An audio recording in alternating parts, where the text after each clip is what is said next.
हर बच्चे को अपने पेपर में एक डायरेक्ट क्वेश्चन क्वाड्रेटिक इक्वेशन पे पक्का ही दिखेगा। क्वाड्रेटिक का नेचर ऑफ द रूट क्या होता है, न्यूटन्स फॉर्मूला क्या होता है, कॉमन रूट क्या होता है।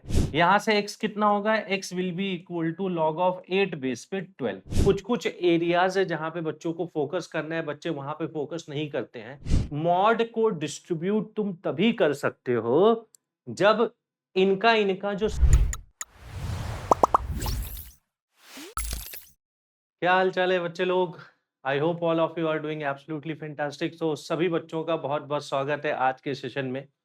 और इस चैनल पे हम लोगों ने मतलब एक फ्री वाईटी सीरीज की शुरुआत की, जिसमें दो चैप्टर, पहला चैप्टर आपका सेट थ्योरी, दूसरा चैप्टर आपका ट्रिग्नोमेट्री, बहुत ही डिटेल में in depth JEE main advance के पॉइंट ऑफ व्यू से हम लोग कवर कर चुके हैं। और आज की क्लास में हम लोग बच्चों क्वाड्रेटिक इक्वेशंस को शुरू करने वाले हैं। अगर मैं बात करूं थोड़ा सा कंपैरेटिव, अगर मैं एनालिसिस की बात करूं तो बच्चों ट्रिग्नोमेट्री के रिस्पेक्ट में ये टॉपिक रिलेटिवली इजियर है, रिलेटिवली ज्यादा स्कोरिंग है। बट कई बार इस टॉपिक में मैंने देखा है कि बच्चों का कंसेप्ट बहुत अच्छे से नहीं क्लियर होता। कुछ कुछ एरियाज है जहां पे बच्चों को फोकस करना है, बच्चे वहां पे फोकस नहीं करते हैं, केवल sum of the root, product of the root और डिफरेंस ऑफ द रूट करके एग्जाम में चले जाते हैं। फिर उनसे क्वाड्रेटिक इक्वेशन का जो आया हुआ क्वेश्चन है, और बहुत फेयर चांस है कि हर बच्चे को अपने पेपर में एक डायरेक्ट क्वेश्चन क्वाड्रेटिक इक्वेशन पे पक्का ही दिखेगा। मैं इनडायरेक्ट क्वेश्चंस की बच्चों बात ही नहीं कर रहा हूँ, ठीक है ना। तो उस पॉइंट ऑफ व्यू से काफी ज्यादा स्कोरिंग हो जाता है, क्योंकि मैथ्स में कुछ चैप्टर ऐसे हैं जहां पे कंसेप्ट थोड़े से ज्यादा होते हैं, थोड़े सवाल भी ज्यादा ट्रिकी टाइप के बनते हैं। तो वहां पे ऐसा नहीं कि स्कोर करना इम्पॉसिबल है, जिस बंदे की अच्छी प्रैक्टिस है वो वहां पे भी अच्छा मार्क्स स्कोर करता है। बट ये क्वाड्रेटिक इक्वेशन टॉपिक ऐसा है जिसको मास्टर करने में आपको वक्त रिलेटिवली थोड़ा सा कम लगेगा, और कम वक्त में आप में खुद ही कॉन्फिडेंस आ जाएगा कि सर ये वाला टॉपिक हमसे बहुत आसानी से एग्जाम में हो जाएगा। तो भाई 4 मार्क्स लेने का जेईई मेन में पूरा का पूरा मौका है, ठीक है। इस मौके को कोई भी बच्चा हाथ से जाने नहीं देगा।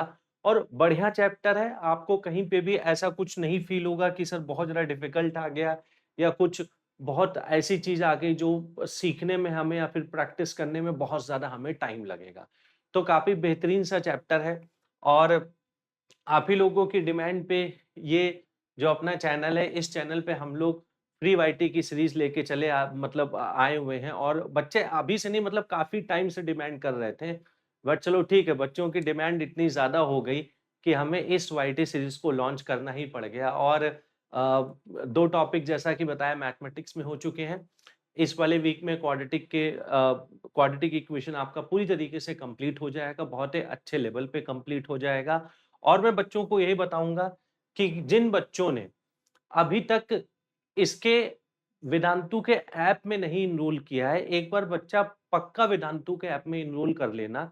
वजह बहुत सिंपल है कि यहाँ पे अगर आप यूट्यूब पे, मतलब अपनी एक अलग खास बात है। अब बट एक जो सबसे बड़ा नेगेटिव होता है कि अगर यूट्यूब पे अगर आप मेरा लेक्चर देख रहे हो, तो आपको पहली बात तो बीच बीच में ऐड आते रहेंगे, वो काफी बड़ा डिस्ट्रैक्शन है।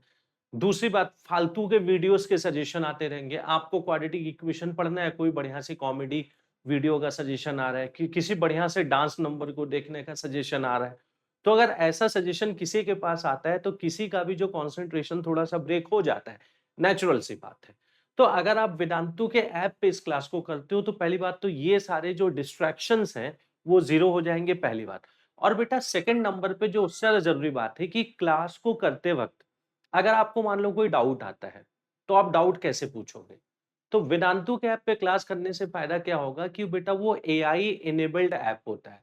तो वहां पे अगर लेक्चर के दौरान आप किसी भी चीज का डाउट पूछोगे, या बोलोगे आज के लेक्चर का हमें नोट्स बना के दे दो, या फिर बोलोगे कि ये क्वेश्चन हमें थोड़ा सा ये वाला स्टेप नहीं समझ में आया, तो एक जो चीज होती है जो आप एक लाइव क्लास में नॉर्मली टीचर से पूछते हो, उसी हिसाब से आप वेदांतु के ऐप में सारे के सारे डाउट वेद एआई से पूछ सकते हो। और वेद एआई इतना स्मार्ट है कि आपके सारे डाउट्स का जवाब बहुत ही आसानी से दे सकता है। अगर फिर भी आपको किसी पॉइंट पे कोई भी कंफ्यूजन आता है, किसी भी कंसेप्ट से रिलेटेड या फिर किसी भी प्रॉब्लम से रिलेटेड, तो उस कंफ्यूजन को भैया अब वेद एआई के तौर पे अंकित सर थोड़ी ना बैठे हैं कि आपको मतलब वो बताते रहेंगे कि अच्छा इसमें ये चीज है। तो फिर भी अगर कोई किसी को कंफ्यूजन आता है तो बेटा आप इस चैनल को सब्सक्राइब कर लो। अगर आप किसी भी वीडियो के नीचे अगर कुछ भी कमेंट आप करोगे, कमेंट के नाम पे कोई आपने डाउट कमेंट किया या किसी प्रॉब्लम के स्टेप में कंफ्यूजन है वो आपने कमेंट किया, तो यकीन मान लीजिए कि सारे के सारे जो कंस्ट्रक्टिव कमेंट है, कंस्ट्रक्टिव कमेंट्स का मतलब होता है ऐसे कमेंट्स मतलब जहां पे बच्चे को परेशानी हो रही है, जिसमें अगर मैं बच्चे के कमेंट का रिप्लाई कर दूं तो एक्चुअल में बच्चे को फायदा हो जाएगा। तो सारे के सारे कंस्ट्रक्टिव कमेंट्स का जवाब मैं बेटा शीघ्र अतिशीघ्र मैं देने की कोशिश करूंगा। तो दो बातें होगी, पहली बात तो चैनल पे सबको सब्सक्राइब करना है और दूसरी बात इस एआईओ में मतलब इस कोर्स में आपको इनरोल करना है। अच्छा, इनरोल करने की कोई फीस नहीं है, जीरो कॉस्ट पे आप इस पर्टिकुलर बैच में खुद को इनरोल कर लोगे और इस बैच में खुद को इनरोल करने के बाद आप वैसे ही पढ़ाई फ्री ऑफ कॉस्ट कर पाओगे जैसा कि वेदांतु का इंटरनल बच्चा पढ़ाई करता है पैसे देने के बाद में। तो बहुत बड़ी बात है कि भाई इन ऐप आपको फ्री क्लास दी जा रही है और सारी की सारी फैसिलिटीज को दिया जा रहा है, ठीक है ना।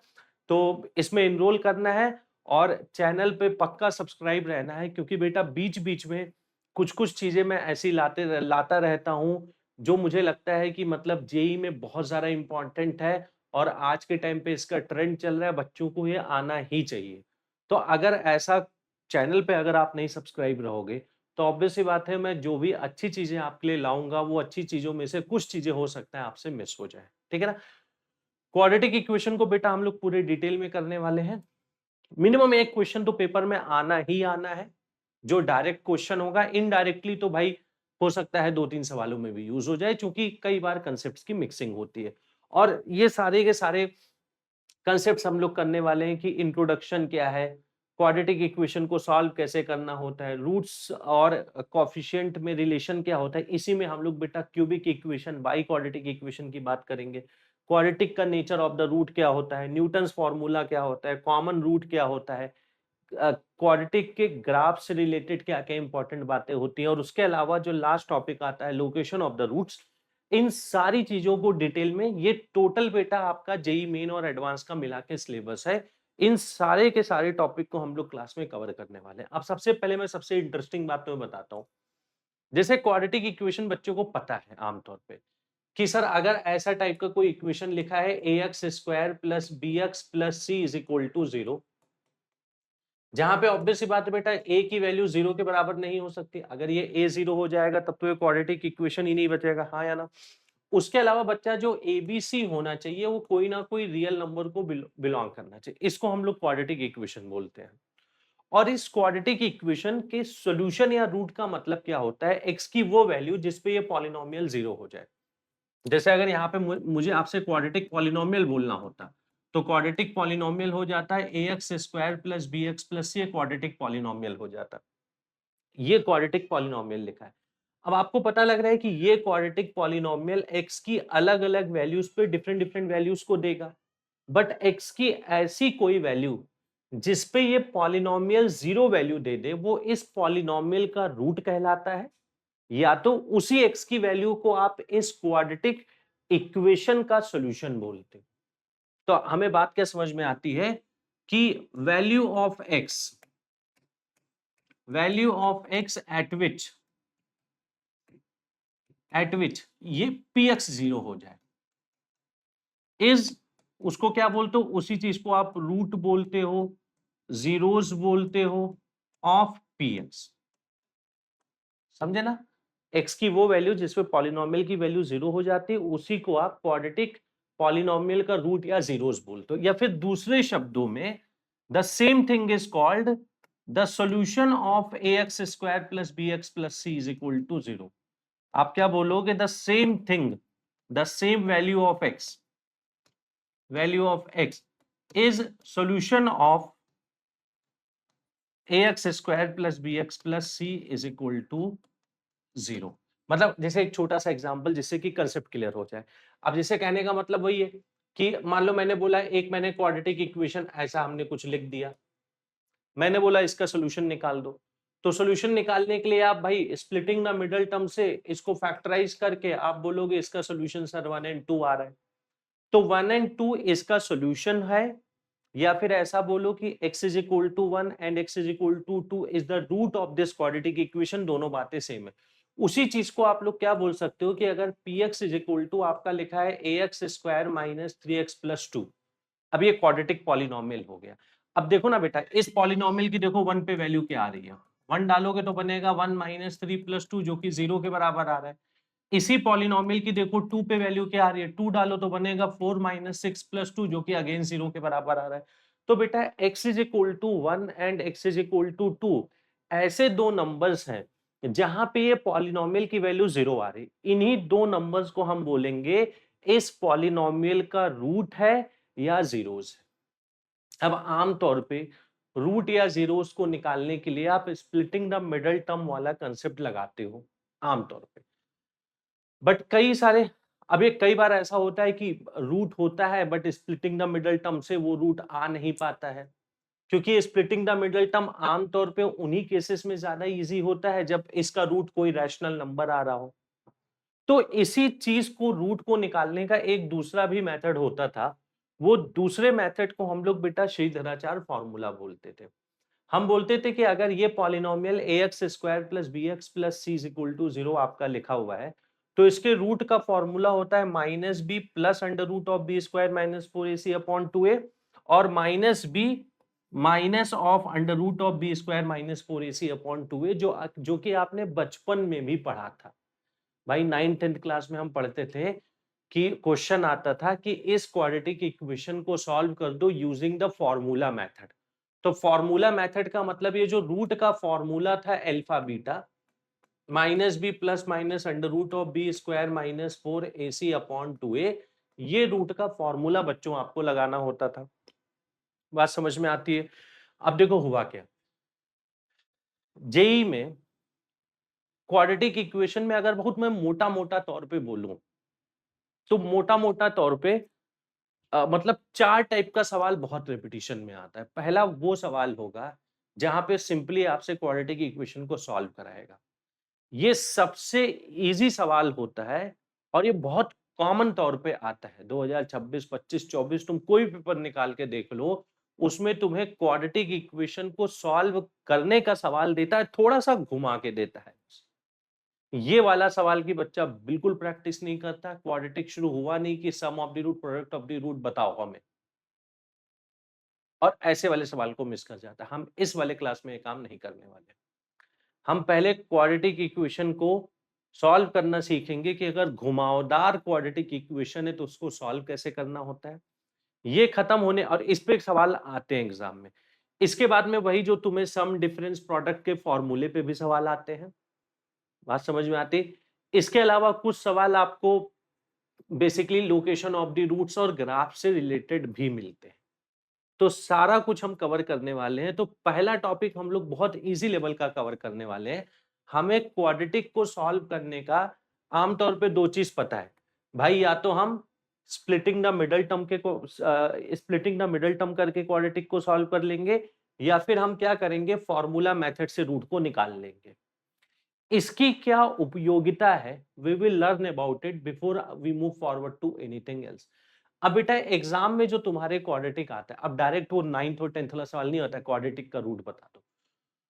वो सवाल बेटा हमेशा ऐसा आता है कि एक इक्वेशन दिया होगा, उसको आपको सब्स्टिट्यूशन करके क्वाड्रेटिक में कन्वर्ट करना होगा। अब जैसा कि ये सवाल हम जेईई मेन 2024 का देखते हैं, तो लिखा है the sum of all the solutions of the equation 8 to the power 2x। इस इक्वेशन को मैं यहाँ पे लिख देता हूँ 8 टू द पावर 2x।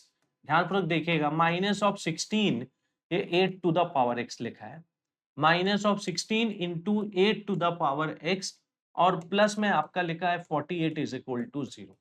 अब अगर सही मामले में देखा जाए तो ये भी क्वाड्रेटिक में कन्वर्टेबल है। कन्वर्ट करने के लिए अपन को करना क्या होगा, कन्वर्ट करने के लिए अपन को बेटा 8 टू द पावर x की जगह t डालना होगा। सर इससे फायदा क्या होगा, ये वाला टर्म t का स्क्वायर लिखा है। सोचो ना, अगर मैं 8 टू द पावर x का पावर अगर मैं 2 करता, so this will be equal to आपका t की पावर में 2 हो जाता। और एक प्रॉपर्टी हमें एक्सपोनेंशियल की पता है कि a की पावर m और इसकी पावर में अगर n है तो a की पावर mn हो जाता है।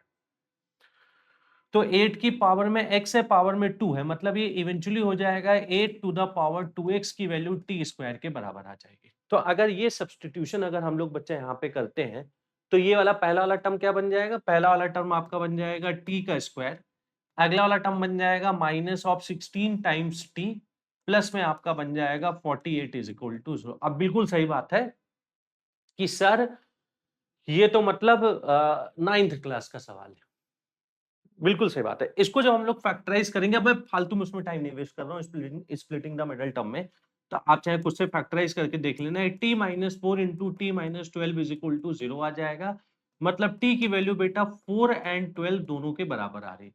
जबकि बेटा t तो अपने दिमाग का फितूर है, t करके तो एग्जाम में कुछ दिया ही नहीं था, वो सारा कुछ x के फॉर्म में निकालना था। तो आप क्या करोगे कि भाई 8 टू द पावर x जो हो जाए वो 4 के बराबर हो जाए तो भी काम चल जाएगा, या फिर 8 टू द पावर x बेटा 12 के बराबर हो जाए वो तो भी काम चल जाएगा। अब देख बेटा, यहां से x को निकालने का बड़ा सिंपल मेथड होता है, जैसे आप मेथड को थोड़ा समझना। जैसे मान लो मैंने बोला a to the power x, मान लो किसी नंबर लेमडा के बराबर है। अब या तो तुम्हें लॉग आता होगा, तुम तुरंत ही कर लोगे, मान लो नहीं आता है तो क्या करोगे, तुम बोलोगे टेक लॉग ए बेस पर दोनों साइड में आप ले लो, बोथ साइड्स, दोनों साइड में ए बेस पे लॉग ले लो। तो एलएचएस का बेटा जब आप ए बेस पे लॉग लोगे तो आपका बनेगा लॉग ऑफ ए बेस पे a to the power x, RHS में आपका लॉग ऑफ ए बेस पे लेमडा आ जाएगा, ये वाला एक्स बेटा बाहर आ जाएगा और लॉग ए बेस पे ए 1 होता है।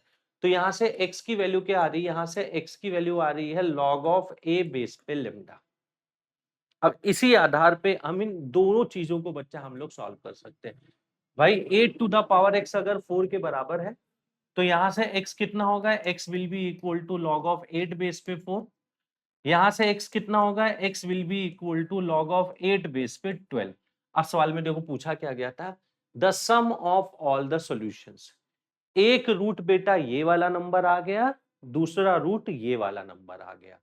अब फाइनल आंसर मैं व्हाइट पेन से यहाँ पे लिख रहा हूँ, फाइनल आंसर क्या होगा, final answer will be the sum of these two. तो final answer will be equal to log of 8 base पे 4 प्लस में log ऑफ 8 बेस पे 12। तो ये बेटा हो जाएगा log ऑफ 8 बेस पे 48 हो जाएगा, log m plus log n log mn के बराबर होता है। 48 की जगह तुम 8 इंटू 6 लिख दो। अब log ऑफ 8 बेस पे 8 1 होगा, अभी बताया log a बेस पे a 1 होता है, प्लस में log ऑफ 8 बेस पे 6 आ जाएगा। तो मतलब कौन सा ऑप्शन करेक्ट आ जाएगा, ए वाला ऑप्शन आपका करेक्ट आ जाएगा।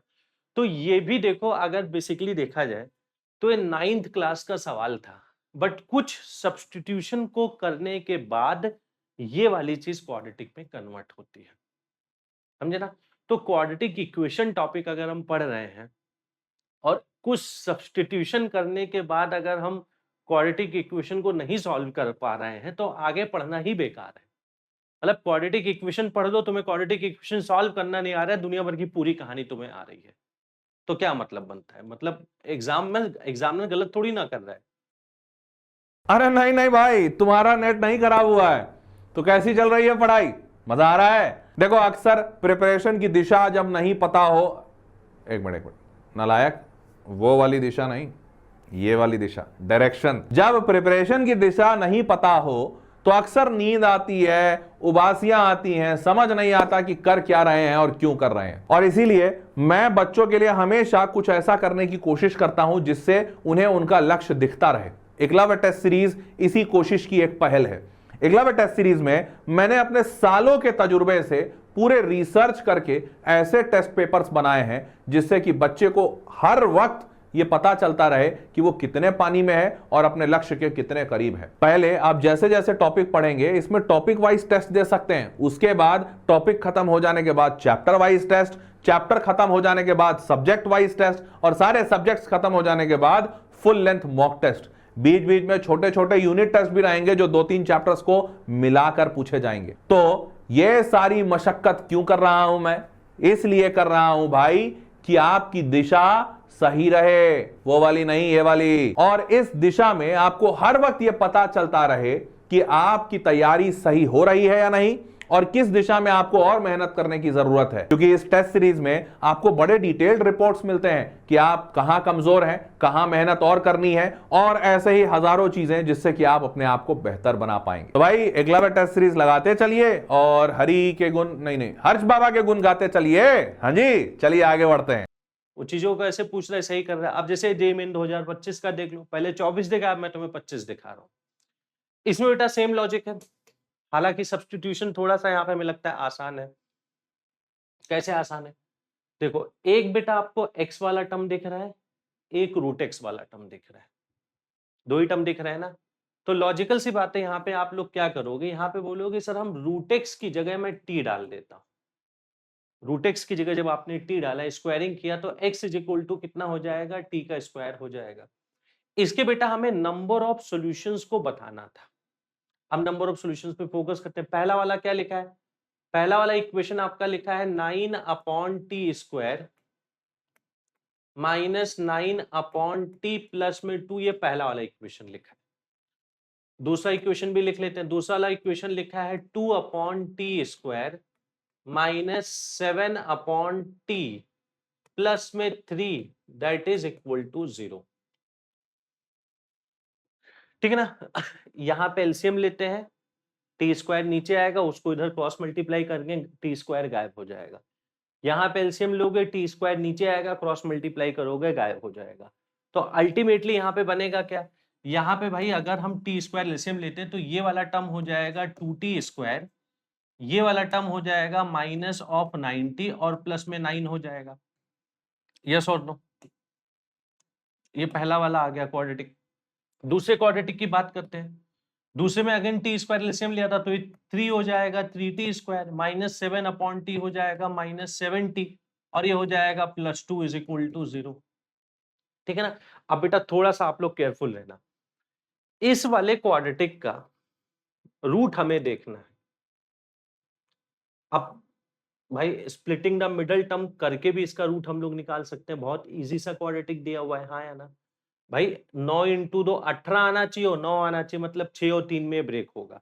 तो कहने का मतलब ये जो पहला वाला क्वाड्रेटिक है उसको हमने ब्रेक कर दिया 2t square minus let's say minus 3 minus मान लो 6t माइनस 3t प्लस 9, ये पहले वाले क्वाड्रेटिक को हम ब्रेक कर रहे हैं। जो नेगेटिव 90 लिखा था उसकी जगह नेगेटिव 60 नेगेटिव 3t लिख दिया। अब यहाँ पे बच्चों अगर हम 2t को कॉमन लेते हैं तो आपका ये t माइनस 3 हो जाता है, माइनस 3 को कॉमन लेते हैं फिर से आपका t माइनस 3 हो जाता है। चलो भाई पहले क्वाड्रेटिक का काम तो तमाम हो चुका है, चूंकि उसके दोनों प्रोडक्ट दोनों रूट्स आ चुके हैं। 6 आना चाहिए, 7 आना चाहिए, तो मतलब -7 को -6 एंड -1 के फॉर्म में आप लोग लिखेंगे। तो इसमें भी वही सेम काम करते हैं जो बचपन में करते, जो हमेशा से ही करते चले आ रहे हैं। -60 minus t plus 2 that is equal to 0 आ गया बेटा। अब फिर से देखो, 3t को यहां से कॉमन लिया तो t माइनस 2 हो गया, -1 को यहां से कॉमन लिया फिर से t minus 2 that is equal to 0 आ गया। तो यहां से एक फैक्टर आपका बन गया t माइनस 2, अगला फैक्टर बन गया 3t minus 1 is equal to 0। अब बेटा थोड़ा सा ध्यान दो, t की वैल्यू यहां से कितनी आ रही है 3/2, मतलब मान लो तुम्हें x की वैल्यू निकालनी थी, x किसके बराबर था, x t स्क्वायर के बराबर था। तो नंबर ऑफ सॉल्यूशंस आपको दिख रहा है, एक यहां से t आएगा, एक t यहां से आएगा, एक t यहां से आएगा, एक t यहां से आएगा। सारी की सारी जो t की वैल्यूज आ रही है वो पॉजिटिव ही आ रही है सारी। और t किसके बराबर था, t बेटा रूट x के बराबर था। आपको पता होना चाहिए रूट x हमेशा पॉजिटिव नंबर होता है। रूट एक्स हमेशा क्या होता है, क्योंकि ये जो रूट एक्स का मतलब है this is the positive square root, minus of root x negative square root होता है। बात समझे ना। तो यहां पे हमें क्या पता लगा कि t की सारी पॉजिटिव वैल्यूज ही आ रही हैं, और आपको पता था x हमेशा कोई, अब जैसे मान लो अगर यहां से तुम्हें नहीं समझ आता, तुम यहां से देख लो, x क्या था, हमेशा t स्क्वायर के बराबर था। तो x की भाई 4 रियल वैल्यूज यहां पे आ रही हैं, लिहाजा आपका बच्चा ऑप्शन नंबर डी आपका करेक्ट हो जाएगा। इसी सवाल को अगर थोड़ा सा बेहतर बनाना होता तो ये पॉसिबल था, जो कि उन्होंने बनाया नहीं, क्योंकि जिस बच्चे का कंसेप्ट कमजोर है वो भी यहाँ पे नंबर ले लिया। अगर मैं होता तो मैं कोफिशिएंट की कुछ ऐसी सेटिंग करता कि मान लो एक जगह पे ऐसे प्लस आ जाता, अब फिर t की वैल्यू -1/3 भी आती, t की वैल्यू -1/3 भी आती। अब बच्चा बोलता कि सर x तो तब भी निकाल लेते, x तो भाई t का स्क्वायर आ जाता, क्या दिक्कत थी, क्या प्रॉब्लम आ गई? नहीं, उस केस में केवल 3 ही सॉल्यूशन होता। कैसे? हमने आपको बताया कि रूट एक्स जो होता है वो बेटा पॉजिटिव स्क्वायर रूट होता है। ये तुम्हारी गलतफहमी है, जो तुम सोचते हो ना कि रूट ऑफ 16 प्लस माइनस 4 होता है, ये बेटा रॉन्ग है। Root of 16 is not plus minus 4, root of 16 is only plus 4। मतलब ये जो रूट लिखा है ना, that is the symbol for positive square root. ये बेटा पॉजिटिव स्क्वायर रूट का सिंबल होता है, ये नेगेटिव स्क्वायर रूट को रिप्रेजेंट ही नहीं करता है। तो अगर बढ़िया सवाल बनाना होता है, 3t+1 डेटा की सेटिंग ऐसे रखो कि 3t+1 हो जाए, t की वैल्यू -1/3 आ जाए। अब t की वैल्यू -1/3 आने पे एक समझदार बच्चे को पता होगा root x is equal to -1/3 is not possible. अब उस केस में 3 ही आंसर आता, बट चूंकि ये थोड़ा सा आसान सवाल बना है, तो भाई यहाँ पे जिनका कंसेप्ट नहीं भी अच्छा है उनको भी पूरा मार्क्स मिल जाएगा। खैर कोई बात नहीं, अच्छी बात है भाई। यही क्या, अधिकतर सवालों में तो ट्रैप होता ही है। अब अगर एक आधा सवाल ऐसा आ जाए जहां पे वो थोड़े से सीधे और सिंपल टाइप के आदमी बन जाए, तो उसमें हमें माइंड नहीं करना चाहिए। We should take it happily, समझा ना। तो बहुत जगह अब आपने देखा होगा हल्का सा कुछ कंसेप्चुअल एरर हुआ, पूरा का पूरा जहां +4 मिलने वाला था -1 मिल गया। तो चलो भाई, हमेशा ऐसा ये लोग नहीं करते हैं, कुछ प्रॉब्लम बिल्कुल स्ट्रेट फॉरवर्ड रखते हैं। अब ये जेईई मेन 2024 का सवाल देखो। अब तुम बोलोगे सर ये भी क्वाड्रेटिक है, इस चीज को भी हम लोग क्वाड्रेटिक के फॉर्म में रिड्यूस कर सकते हैं। अब पता है ऑब्जर्वेशन क्या है? ऑब्जर्वेशन बहुत सिंपल है। एक नंबर लिखा है √3 + √2, दूसरा नंबर लिखा है √3 - √2। बच्चा, दोनों नंबर का प्रोडक्ट 1 के बराबर आ रहा है, यस और नो? √3 + √2 को जब √3 - √2 से मल्टीप्लाई करोगे तो a² - b² की आइडेंटिटी लगा 1 नहीं आ रहा है। यही ऑब्जर्वेशन है। तुम्हें क्या ऑब्जर्व करना था कि भाई √3 + √2 का जो √3 - √2 के साथ प्रोडक्ट है वो 1 आ रहा है। मतलब ये जो नंबर्स है ना बेटा, एक दूसरे के रेसिप्रोकल है। अब इससे फायदा क्या होता है? इससे फायदा ये होता है कि पहला वाला जो मान लो टर्म लिखा था √3 + √2 की पावर x, उसको हमने यूं ही रहने दिया, कुछ नहीं किया। अब ये वाले टर्म को गायब कर दो। ये वाली चीज हमें क्या बताती है कि √3 - √2 1/√3 + √2 के बराबर है, यस और नो? ये चीज बता रही है ना। तो अगर हम ऐसा कुछ करते हैं तो √3 - √2 की जगह हमने डाला 1/√3 + √2, तो हो जाएगा 1/√3 + √2 to the power x that is equal to 10। अब तुम्हें सब्स्टिट्यूशन साफ साफ दिख गया होगा, समझे ना भाई? इतना सोचना था बस। सब्स्टिट्यूशन के नाम पे क्या है कि आप बोलोगे कि √3 + √2 की जगह अगर मान लो मैं एक नंबर t डाल दूं, तो पहला वाला बेटा t लिखा है, अगला वाला +1/t लिखा है, दैट इज इक्वल टू 10 आ रहा है। एलसीएम t ले लेते हैं तो t² + 1/t की वैल्यू 10 के बराबर आ रही है। t से क्रॉस मल्टीप्लाई करते हैं, 10t को इधर ट्रांसफर करते हैं, तो t² - 10t + 1 की वैल्यू किसके 0 के बराबर आ रही है। अब इसका एक बार t की वैल्यू निकाल लेते हैं, बाद में देखते हैं x वगैरह क्या निकालना पड़ेगा, ठीक है ना भाई। तो t की वैल्यू को एक बार हम लोग निकाल लेते हैं। बहुत इजीली तो फैक्टराइज होगा नहीं, तो श्रीधराचार्य फॉर्मूला ही लगाना पड़ेगा, यस और नो? तो t की वैल्यू को लिखते हैं, तो t की वैल्यू को हम लोग क्या लिख सकते हैं, t will be equal to -b + √(b²) का मतलब हो गया 100 - 4ac/2a का मतलब 2 हो जाएगा। बोलो बच्चों, सही ना? t को और थोड़ा सा सॉल्व करते हैं, तो t की वैल्यू क्या हो जाएगी, ये बनेगा √96। 96 का मतलब 16 × 6 होता है, √16 4 के बराबर होता है, मतलब ये 4√6 लिखा है। तो इसकी जगह मान लो लिखा था 4√6 लिखा था। 2 से डिवाइड करो तो एक आ गया 5, 2 से हमने इसको डिवाइड किया तो प्लस में कितना आ गया 2√6 आ गया, और माइनस में भी हो सकता था। अब पता है, अब जैसे number of element in S बताना था, number of element in S का मतलब किसके कितने सॉल्यूशंस आ सकते हैं। टी तो बेटा अपने दिमाग का फितूर था, हमें तो x की वैल्यू निकालनी है ना। अब t हमने सॉरी ये माना था हमने t, हाँ हमने t क्या माना था, √3 प्लस √2 का होल पावर x माना था, समझे ना।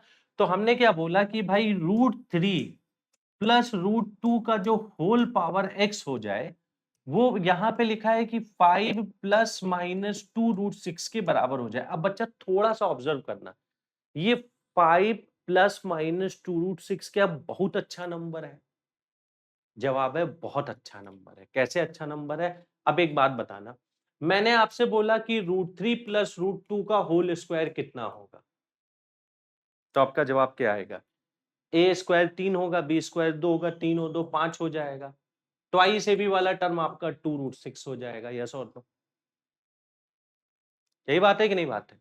अच्छा, यही अगर मैंने बोला √3 माइनस √2 का होल स्क्वायर कितना होगा, तो आपका जवाब आएगा सर ये 5 माइनस 2√6 हो जाएगा। तो अब देख बेटा, ये सवाल कितनी आसानी से होता है। हमने अगर यहाँ पे 5 प्लस 2√6 ले लिया, तो उसका मतलब हम लोग लिख सकते हैं √3 प्लस √2 का होल स्क्वायर लिख सकते हैं। यस और नो? अब भाई अगर बेस बराबर है तो पावर बराबर होना चाहिए, x की वैल्यू 2 आनी चाहिए। अगली बात हम लोग करते हैं कि अगर ये √3 plus √2 to the whole power x, अब 5 माइनस 2√6 का मतलब क्या होगा, √3 माइनस √2 का होल स्क्वायर। अब देख बेटा, बेस अगर यहाँ पे √3 प्लस √2 है, तो राइट हैंड साइड पे भी √3 प्लस √2 चाहिए होगा। और √3 प्लस √2 √3 माइनस √2 में रिलेशन क्या, ये वाला रिलेशन है। तो जो √3 माइनस √2 है, उसकी जगह हम क्या लिख सकते हैं, 1 अपॉन √3 प्लस √2, मतलब √3 प्लस √2 टू द पावर -1। तो इसी चीज को हम लोग लिख सकते हैं, this is also equal to √3 plus √2 to the power -2। अब बेस आपका सेम हो चुका, पावर को कंपेयर मारो तो x की वैल्यू क्या आ गई, -2 आ गई। मतलब x की दो वैल्यूज है, एक +2 है, एक -2 है। हालांकि यहाँ पे अगेन सवाल को लैंग्वेज बड़ा इजी दिया था कि भाई नंबर ऑफ रियल सॉल्यूशन पूछा था, 2 रियल सॉल्यूशंस होंगे। यहाँ पे तो हमने उन रियल सॉल्यूशन की वैल्यूज को भी निकाल दिया कि x की वैल्यू +2 एंड -2 के बराबर होनी चाहिए। अब जेईई मेन 2026 का सवाल देखो, आप हर साल बहुत सारी चीजें ऐसी दिख जाएंगी जहां पे एक्चुअल में आपको क्वाड्रेटिक को सॉल्व करना है, कुछ एक छोटे मोटे सब्स्टिट्यूशन को करने के बाद में। हर साल आपको दिख जाएगा और बच्चा इसको नहीं करके जाता है। और दिक्कत पता है ना करके जाओ तो भी हो सकता है ये सब सारी चीजें हो जाएं, बट तुम्हें पता होना चाहिए कि ऐसी टाइप की चीजों को भी आप एग्जाम में उम्मीद करोगे। बात समझे? और कई बार अगर बच्चा नहीं उम्मीद कर रहा होता, अचानक से ऐसा कुछ आ जाता है, उसको क्लिक ही नहीं होता है कि करना क्या है। अब जैसे ये काफी सिंपल जेईई मेन 2026 का सवाल है। मॉड वगैरह बेटा अपन को ओपन करने की जरूरत नहीं है, क्योंकि सिंपल डायरेक्ट प्रॉपर्टी पे बेस्ड है। भाई एक बात हमें पता है कि मॉड ऑफ x-1 का मैं स्क्वायर लिखूं, चाहे x-1 का स्क्वायर लिखूं, दोनों बातें से में एनीवे बेटा मॉड लगा हुआ है। हाँ या ना? सही बात है ना? तो यहां पे हम लोग जो x-1 का होल स्क्वायर है, उसकी जगह हम मॉड ऑफ x-1 का होल स्क्वायर भी लिख सकते हैं। अगला वाला टर्म क्या लिखा है, -5 टाइम्स आपका mod of x-1 plus 6 is equal to 0 लिखा है। ये अगर मॉड की प्रॉपर्टी हमें क्लिक होती है तो हमें पता लग जाता है कि पुट कर दो मॉड ऑफ x-1 की जगह t, तो इक्वेशन बन जाएगा t square minus 5t plus 6 is equal to 0। ये तो बहुत सिंपल आ गया, t minus 3 into t minus 2 बनेगा, तो t की वैल्यू आ गई 2 एंड 3। अब इसके बाद में मॉड को सॉल्व करना है। इसके बाद में क्या करना है बच्चों, मॉड को सॉल्व करना है। आप लोग क्या लिखोगे कि मॉड ऑफ x-1 2 के बराबर भी हो सकता है, 3 के बराबर भी हो सकता है। अब एक बात आपको याद है ना कि किसी भी चीज का मॉडुलस अगर a के बराबर है और a कोई पॉजिटिव नंबर है, तो fx की वैल्यू क्या हो सकती है, fx की वैल्यू हो सकती है +-a। ठीक है ना? तो अब यहाँ पे मॉड ऑफ x-1 2 के बराबर है, यानी x-1 आपका +-2 भी हो सकता था, +-3 भी हो सकता था। यानी x की वैल्यू क्या हो सकती थी, 1 +-2 भी हो सकती थी, 1 +-3 भी हो सकती थी। अब चाहो तो निकालो, एक रूट होगा 1 +2, अगला रूट होगा 1 -2, एक रूट होगा 1 +3, अगला रूट होगा 1 -3। बट प्रॉब्लम में एनीवे अपन से क्या पूछा गया था, the sum of all the roots. तो 1 + 2 + 1 - 2, तो +2 - 2 कैंसिल ही हो जाएगा। यहाँ पे +3 - 3 कैंसिल ही हो जाएगा, तो ऐड करोगे कितना आएगा? 4 आ जाएगा। तो यहाँ पे सम ऑफ द रियल रूट किसके बराबर हो गया? 4 के बराबर हो गया, जो कि बच्चों ऑप्शन नंबर सी में आपका दिया था। बात समझ में आती है? तो मॉड को जेईई मेन 2026 में पूछ लिया। और जेईई मेन 2023 का सवाल देखो, जो हमें लगता है कि थोड़ा-सा और बेहतर सवाल है, ये मॉडुलस पे आधारित है, बट यहाँ पे केसेस हमें थोड़े से ज़्यादा बनाने पड़ेंगे। Mod of x square minus 8x plus 15 minus 2x plus 7 problem में पूछा जाता है the sum of all the real roots. But ऐसे टाइप का सवाल भी अगर एग्जाम में आता है तो मैं बिल्कुल बोलूंगा बेटा, अगर आप एनआईटी के सपने देख रहे हो तो आपको पता होना चाहिए कि सर इस लेवल की चीजें हम एग्जाम में सही सही लगा के आएंगे। जरूरी बिल्कुल नहीं है कि हर सवाल आएगा और तुमसे 3 लाइन में हो जाएगा। अगर हर सवाल बेटा जेईई मेन या एडवांस में 3 लाइन में हो जाता तो मैथमेटिक्स में 50% मार्क्स लाने वाले की 99 परसेंटाइल नहीं आ रही होती है। बात समझे? अगर हर सवाल 2 मिनट, 3 मिनट, 3 लाइन, 4 लाइन में हो जाता, तब तो यही होता कि भाई जो लोग 80% मार्क्स लेके आएंगे मैथ्स में, कम से कम उन्हीं को एनआईटी अच्छी वाली मिलेगी, बाकी सबको नहीं मिलेगी। बट आज की सिनेरियो तुम्हें पता है, 50 से 60% मार्क्स पे अगर आप मैथमेटिक्स में स्कोर कर लो, बाकी सब्जेक्ट में ऐसा कुछ स्कोर कर लो, अच्छी वाली एनआईटी मिल जाती है। और आईआईटी में तो और भी मुश्किल काम है। आईआईटी में तो 50% स्कोर करने का मतलब जनरल कैटेगरी में 2-2,500 रैंक के आसपास आ जा रही है, और टफ पेपर है तो 2-2,500 छोड़ो, 1000 रैंक भी आ जा रही है। तो मतलब हर सवाल में उम्मीद नहीं करोगे सर 3 लाइन लिखा हो गया, समझे ना? 3 लाइन लिखा हो गया वो वाला सवाल कई सारे स्टेट लेवल के कंपटीशन में आता है, बट फिर वहां पे क्या होता है, वो फिर आपसे 1 घंटे में 40-50 सवाल सॉल्व करवाते हैं। यहाँ पर अगर 1 घंटे में तुम्हें 25 सवाल दे रहे हैं तो मतलब है कि भाई कुछ ना कुछ तो टाइम लगेगा ही किसी ना किसी सवाल में। और उनको ही पता है कि केमिस्ट्री जैसा सब्जेक्ट, हर बच्चा चाहे उसका केमिस्ट्री अच्छा हो चाहे बुरा हो, 30 से 40 मिनट में हर बच्चा केमिस्ट्री को कर लेता है। तो मैथ्स को कोई बच्चा 60 मिनट नहीं दे रहा है, हर बच्चा बेयर मिनिमम 70 मिनट दे रहा है। बात समझ में आती है? तो इसीलिए कुछ सवाल में बिल्कुल उम्मीद करना भाई कलम को चलाना पड़ेगा। बोर्ड में 5 नंबर का सवाल हो तुमसे सॉल्व करवाते हैं, इतना इतना बड़ा सा सॉल्यूशन करवाते हैं, तो जेईई वाला भी कुछ कुछ कलम चलवा सकता है। हालांकि उतना भी कलम नहीं चलाना है, थोड़ा ध्यानपूर्वक सुनिएगा। बिना बच्चा मॉडुलस को ओपन किए अपना काम नहीं हो सकता, पॉइंट नंबर 1। मॉडुलस को ओपन करने के लिए ये आपका लिखा हुआ है x - 3 इंटू एक्स - 5 का मॉड लिखा हुआ है। 3 केसेस बनेंगे। केस नंबर 1 क्या बनेगा? जब x की वैल्यू 3 से छोटी है। बेटा जब x की वैल्यू 3 से छोटी होगी तो x - 3 भी निगेटिव होगा, x - 5 भी निगेटिव होगा, हाँ या ना? बट इन दोनों का जो प्रोडक्ट हो जाएगा वो पॉजिटिव हो जाएगा। अगर इनका प्रोडक्ट पॉजिटिव है, अगर इनका प्रोडक्ट क्या है, पॉजिटिव है, तो मॉड आपका डायरेक्टली खुलेगा। यस और नो? तो अब इस केस में मॉड को डायरेक्ट इग्नोर मार सकते हो। तो हमने बोला यहां पे आपका बन जाएगा x square minus 8x plus 15, mod को डायरेक्ट इग्नोर मार दिया, negative 2x plus 7 is equal to 0। अच्छा, हमने इसको यहां पे फैक्टराइज क्यों किया था? इसलिए जिससे कि केस बनाते वक्त हम तुम्हें दिखा पाए कि भाई इसकी वैल्यू कब कब पॉजिटिव आ रही है, कब कब निगेटिव आ रही है। ठीक है, इसको थोड़ा सा अगर हम और सॉल्व करते तो आपका लिखा हुआ है x square minus 10x plus 22 is equal to 0। अब बेटा बहुत आसानी से तो फैक्टराइज होगा नहीं। अब तुम्हें इसका वही वाला रूट देखना है जो कि 3 से छोटा है। वही वाला रूट तुम्हें देखना है जो कि 3 से छोटा है, क्योंकि ये वाला सॉल्यूशन आपका कब वैलिड था? जब x की वैल्यू 3 से छोटी या 3 के बराबर थी। उस केस में ये पॉजिटिव हो गया था, मॉड को हमने डायरेक्ट खोला था। ये बात समझ में आती है? अब इसको हल्का सा सॉल्व करते हैं, बहुत छोटा है, उतना भी लेंदी नहीं है। अभी आप थोड़ा ध्यानपूर्वक सुनिए। अब x की वैल्यू क्या आएगी? अरे भाई तुम ऊपर चले जाओ यार। हाँ, x की वैल्यू क्या आएगी? x आएगा minus b plus minus under root of b square का मतलब हो गया 100 माइनस 4ac का मतलब हो गया 88 अपॉन में 2a का मतलब 2 हो गया।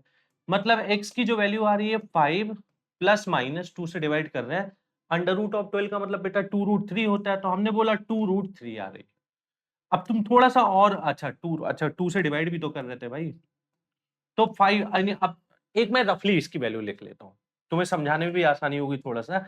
मतलब x की जो रफ वैल्यू आ रही है, √3 की वैल्यू रफली 1.7 मान लो, तो एक वैल्यू आ रही 5 प्लस 1.7 मतलब 6.7 आ रही है।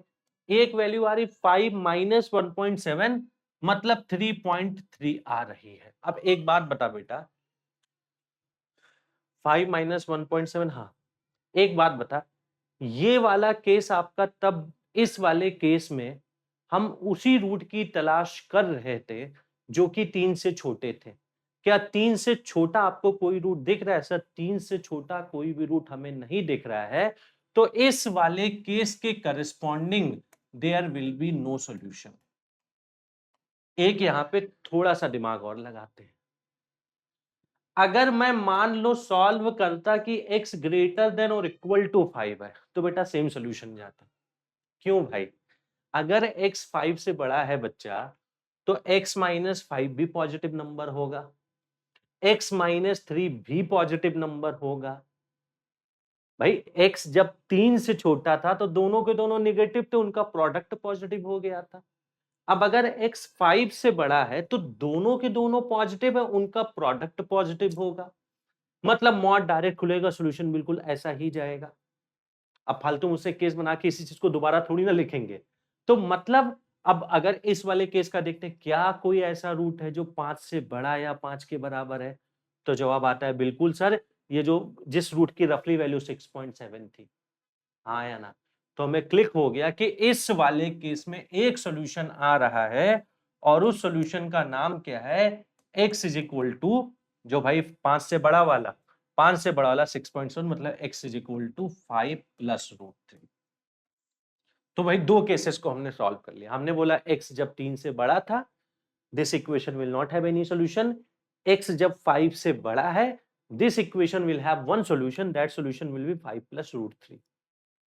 अगली बात हम लोग करते हैं। अब एक ही चीज बता, देख बेटा, पूरे नंबर लाइन पे मैं सॉल्यूशन की तलाश कर रहा था, तो हमने भाई 3 से छोटे पे हमने बता दिया कि नो सॉल्यूशन आ रहा है। 3 से x अगर 3 से छोटा है, नो सॉल्यूशन आ रहा है। मैंने 5 से बड़े पे बता दिया कि एक सॉल्यूशन आ रहा है। अब कहां पे सॉल्यूशन और आ सकता था? सर हो सकता है 3 to 5 के बीच में कोई सॉल्यूशन आया हो, ये भी एक बार आप निकाल के देख लो। पॉसिबल है, तो भाई निकाल के देख लेते हैं।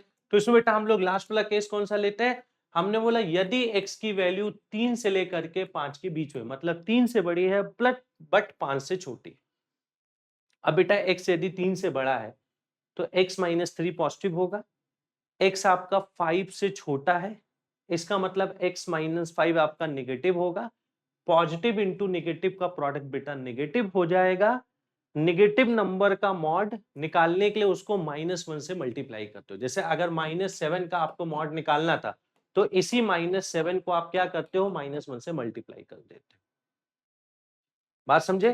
तो इस वाले केस में ये जो क्वाड्रेटिक है बेटा ना, जो मॉड के अंदर वाली क्वाड्रेटिक है, वो कोई निगेटिव वैल्यू है। मॉड कैसे निकालोगे? एक एक्स्ट्रा निगेटिव साइन आगे लगा के मॉड निकालोगे। अब निगेटिव के आगे जब एक -1 लगा दोगे, प्लस बन जाएगा। मॉड का काम है हर चीज को प्लस बनाना। आगे जो लिखा था भाई -2x + 7 = 0, उसका तो कोई चक्कर ही नहीं है। थोड़ा सा और सॉल्व करते हैं, आपका हो जाएगा negative of x², positive of 8x, -15, -2x + 7 = 0। Yes और नो बच्चों? तो ये बन जाएगा नेगेटिव ऑफ x², 8 में से 2 गया +6x, -8 = 0, -15 + 7 -8। माइनस को थोड़ा एडजस्ट कर देते हैं तो आपका आ जाएगा x² - 6x + 8 = 0। ये तो बड़ा सिंपल क्वाड्रेटिक बन गया यार, फंसाया नहीं तुम्हें ज्यादा। इसका एक रूट आएगा x, एक फैक्टर आएगा x - 2, अगला फैक्टर आएगा x - 4, तो x की वैल्यू बेटा 2 और 4 आ रही है। जबकि अब इसमें से क्या एक्सेप्ट होगा, क्या रिजेक्ट होगा? वही रूट एक्सेप्ट होगा जो 3 से 5 के बीच में था, क्योंकि ये पूरी एनालिसिस में जो मॉड को हमने ब्रेक किया था, वो इस कंडीशन के साथ ब्रेक किया था x की वैल्यू 3 से 5 होनी चाहिए। तो यहां से आपका ये 2 वाला रूट रिजेक्ट हो गया, x = 4 वाला रूट यहां पे आपका एक्सेप्ट हो गया। तो बेटा इसके 2 रियल रूट्स आ रहे हैं इस इक्वेशन के। एक रियल रूट आपका x इज इक्वल टू 4 आ रहा है, अगला रियल रूट 5 प्लस रूट 3 आ रहा है। सवाल में बोला क्या गया था, the sum of all the real roots. तो भाई ऐड कर दो, आपका क्या हो जाएगा, 9 plus root 3 will be the correct answer, जो कि बी वाले ऑप्शन में दिया था। तो भाई इस बार इस वाले में कुछ ऐसा काम करवाया जिसमें एक्चुअल में जिनको मैथमेटिक्स अच्छे से पता है वही लोग कर पाएंगे। एक और मैं आपको मजेदार बात यहाँ पे मैं आपको दिखाता हूँ, जेईई मेन 2026। सर आपने हमें केसेस बनाना सिखा दिया, और बच्चा मैं बहुत संतुष्ट हूं मैं तुम्हें केसेस बनाना सिखा के, क्योंकि अभी तो मैं भाई क्लास में तो कंस्ट्रेन है कि मैं 1 या 2 सवाल लगा सकता हूँ हर एक वैरायटी का, बट आप ज्यादा नहीं, पिछले 5 सालों की अगर आप आर्काइव्स उठा के देख लोगे जेईई मेन की, तो आपको मतलब मल्टीपल सवाल दिख जाएंगे। हम तो क्या है कि भाई एक ऐसा वाला एक्सपोनेंशियल वाला करा दिया, एक मॉड वाला करा दिया, एक जनरल करा दिया, एक और मॉड वाला लेके चले आए। हम तो बहुत लिमिटेड आपको करा पा रहे हैं ना, क्योंकि हम ये थोड़ी ना सोच रहे हैं कि मेरा बस लेक्चर देखने के बाद बच्चा ऐसे आराम से सोएगा और उसका जेईई हो जाएगा। मेरा लेक्चर देखने के बाद बच्चा उस लेवल पे इक्विप्ड हो जाएगा कि वो जेईई वगैरह के सवालों को खुद से लगा सकेगा। उसको लगेगा कि हाँ हमने कुछ सीखा है, हमारी कुछ नॉलेज बेस है, अब उस नॉलेज बेस को हम किसी सवाल में लगा सकते हैं। समझे ना? तो हम तो बहुत ही लिमिटेड आपको करा रहे, क्वेश्चन तो ऐसे बहुत मिल जाएंगे मॉड वाले। अब ये मॉड वाला ये क्वेश्चन आया, आमतौर पे भाई तुम किताबों का भी सॉल्यूशन देखोगे केसेस बनाएगा, बट यहाँ पे केसेस बनाना, मान लो तुम्हारा मॉडुलस बहुत अच्छा है, फिर भी तुम केसेस एग्जाम में इसमें नहीं बनाओगे, क्योंकि भाई ये अलग से मॉड लिखा है, ये अलग से लिखा है, ये अलग से लिखा है, कहां तक इतने तुम केसेस बनाते रहोगे, पॉसिबल ही नहीं है। इसमें तुम मेरे से बोल दो सर आप केस बना के सॉल्व कर लो ना, मुझे 10 मिनट लग जाएगा, आप तो अपनी बात ही छोड़ दो। बात समझ में आती है? तो केस कतई नहीं बनाना है, जोश में नहीं आना, नहीं अंकित सर ने सिखाया था मॉडुलस को ओपन करना, अब हम ओपन करके आंसर निकाल ही लेंगे, हमने मेहनत से सीखा था। थोड़ा अब इसमें एक अलग प्रॉपर्टी मॉड की लग रही है। बेटा मॉड की एक प्रॉपर्टी होती है कि अगर mod of a plus b, mod of a plus mod of b के बराबर होता है, मतलब सॉर्ट ऑफ देखा जाए तो मॉड को डिस्ट्रीब्यूट कर दिया, ये हमेशा नहीं कर सकते। ये मॉड को आपने क्या किया, डिस्ट्रीब्यूट किया, ए प्लस बी का मॉड था तो मॉड ए लिख दिया प्लस मॉड बी लिख दिया। ये बच्चा तभी पॉसिबल होता है, ये तभी पॉसिबल होता है जब बच्चा आपका ए और बी का प्रोडक्ट ग्रेटर देन और इक्वल टू 0 होता है, अदरवाइज ये पॉसिबल ही नहीं होता है, अदरवाइज ये पॉसिबल ही नहीं होता है। अब तुम पूछोगे क्यों, अब क्यों का जवाब दे सकते, मान लो हमने बोला 2 + 3, मॉड को डिस्ट्रीब्यूट कर दें, सर कोई प्रॉब्लम नहीं है, बिल्कुल आप कर सकते हो।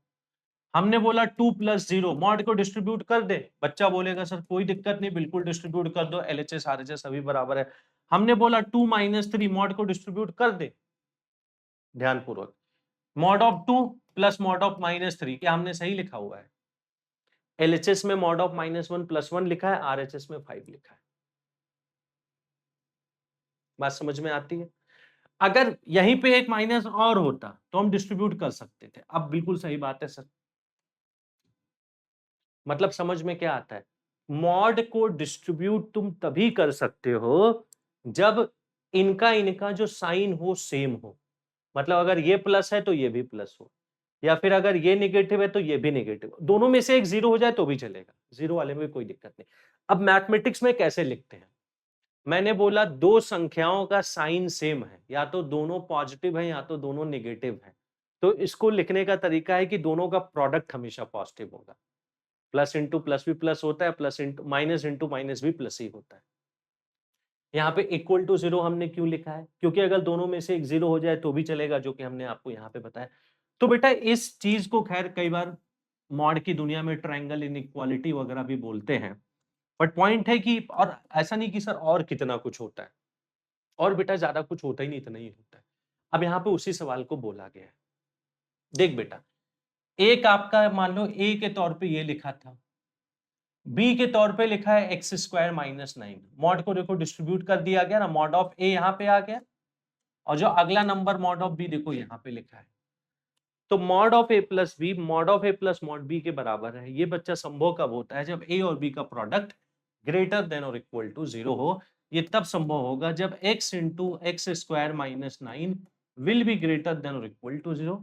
अभी बेटा सिंपल सा सवाल बन चुका है वेवी कर्व मेथड का, इसको हमने फैक्टराइज कर दिया, ग्रेटर देन और इक्वल टू 0। 0 हो गया, -3 हो गया, +3 हो गया, ये आपका प्लस माइनस बनेगा।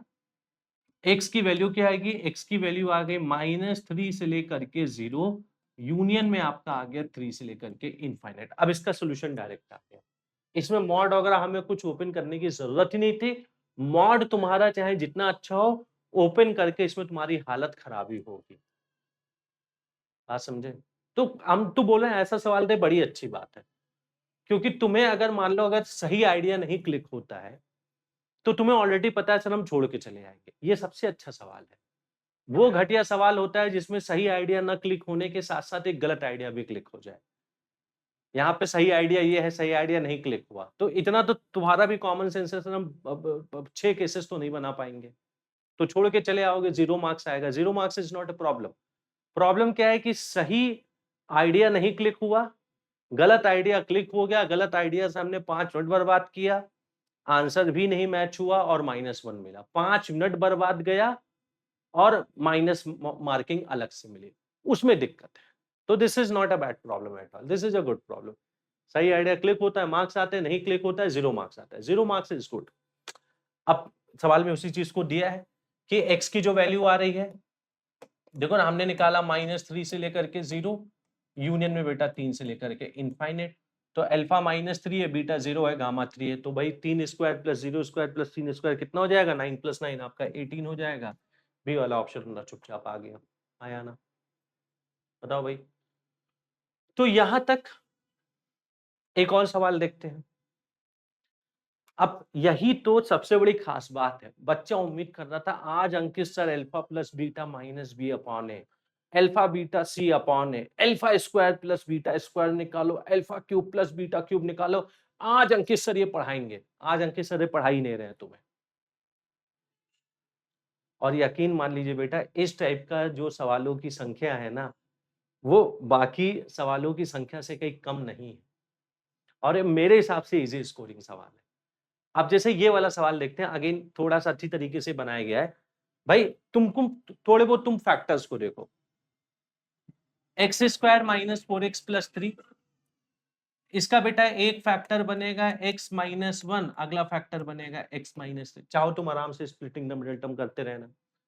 इस चीज को हम लोग देखते हैं under root of x square minus 9, इसका एक फैक्टर बच्चा बनेगा x प्लस 3, अगला फैक्टर बच्चा बनेगा x माइनस 3। ठीक है, लास्ट वाला लगता है फैक्टराइजेशन में थोड़ा सा पेन आ सकता है, फिर भी देखो 24 और 14 यानी 12 और 2 का कॉम्बिनेशन बन रहा है, 12 और 2 का कॉम्बिनेशन बन रहा है। तो मैं तो थोड़ा डायरेक्ट ही लिख देता हूं, या चलो मैं आराम से इसको करके, ये तो बच्चों को डायरेक्ट दिख जाता है, उसको भी देखो क्या लिखा है, 4x स्क्वायर माइनस, अभी मैं इसको मिटा दूंगा, 14x प्लस 6 लिखा है, 24 आना चाहिए, 14 आना चाहिए, तो इसको तुमने लिख दिया -8x माइनस 6x प्लस 6 लिख दिया बेटा। यहां से आपने 4x को कॉमन ले लिया, सही ना भाई? 24 और 14, हाँ 4x को कॉमन लिया, तो ठीक है, तो आपका बनेगा x माइनस 2, और यहाँ पे फैक्टराइज कैसे नहीं हो रहा है भाई, ये हमने 14 को गलत तो नहीं स्प्लिट कर दिया, 14x square minus 14x plus 6 था ना, 8 से 14 सही तो लिख रहा हूँ, 4x को कॉमन लेने पे x माइनस 2, बट ये स्प्लिट नहीं हो रहा है, रुको। तो हम 24 को क्या अलग तरीके से लिख सकते थे, बट अरे यार गलत तो हो ही गया, साफ साफ गलत है। 8 इंटू 6 48 होता है भाई, 24 आना चाहिए यार, मतलब फैक्टराइजेशन को इतना हल्के में हमने ले लिया यार। खैर हल्के में लेना भी चाहिए, टॉपिक ही हल्का है, गलत लिखोगे तो तुम्हारा कुछ आएगा ही नहीं, सही है ना? तो आपका हो जाएगा 4x स्क्वायर माइनस में 12x माइनस 2x प्लस 6 हो जाएगा। तो 4x को यहाँ से आपने कॉमन लिया तो x माइनस 3 आ गया, -2 को कॉमन लिया आपने, x माइनस 3 आ गया।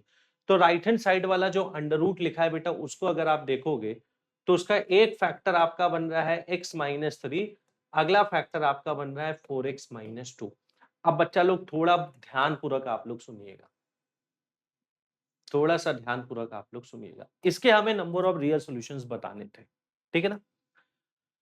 सबसे पहली बात, x माइनस 3 यहाँ पे भी है, x माइनस 3 यहाँ पे भी है, x माइनस 3 यहाँ पे भी है। x इज इक्वल टू 3 रखने पे सर LHS RHS पक्का बैलेंस हो रहा है, ये तो सोल्यूशन आना ही आना है, क्योंकि x इज इक्वल टू 3 पे आप भी जीरो हो, आप भी जीरो हो, आप भी जीरो हो।